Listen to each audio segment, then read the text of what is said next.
12 ദിവസം പൂർത്തിയായപ്പോൾ ശബരിമലയിൽ എത്തിയത് 9,13,437 ഭക്തരെന്ന് Devaswom board president P S Prasanth. ഇത്തവണ അധിക വരുമാനമായി 15 കോടി രൂപ ലഭിച്ചുവെന്നും പി എസ് പ്രശാന്ത് പറഞ്ഞു. ഹൈക്കോടതിയുടെ നിരീക്ഷണങ്ങളുടെ പശ്ചാത്തലത്തിൽ തന്ത്രിയുടെ നിർദ്ദേശപ്രകാരം ആചാരങ്ങളിൽ മാറ്റം വരുത്തും.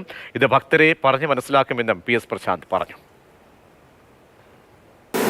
അപ്പോൾ കഴിഞ്ഞ പ്രാവശ്യത്തേക്കാൾ 3,50,000 പേർ അധികം വന്നു. അപ്പോഴും നമുക്ക് സ്ഥിതിഗതികൾ നിയന്ത്രണ വിധേയമാക്കിക്കൊണ്ട് തന്നെ സംതൃപ്തിയോടുകൂടി ഭക്തർ ശബരിമലയിൽ നിന്ന് മടങ്ങിപ്പോകുന്ന കാഴ്ചയാണ് നമ്മൾ കാണുന്നത്. പരമാവധി അവരോട് പറയുവാനും പറഞ്ഞു മനസ്സിലാക്കുവാനും അതിനു വേണ്ടിയിട്ടുള്ള സൗകര്യങ്ങളോട് ഒരുക്കുവാനും. ഇപ്പം ഞങ്ങൾ ഉദ്ദേശിക്കുന്നത് ഇവിടെ എല്ലാം നല്ല മനോഹരമായ പാത്രങ്ങൾ ഇവർക്ക് ഈ വിതറുന്നതിന് പകരം ഈ ഭസ്മവും കുങ്കുമവും മഞ്ഞൾപ്പൊടിയൊക്കെ വിതറുവാനുള്ളൊരു പാത്രങ്ങൾ നമുക്ക് ക്രമീകരിക്കും.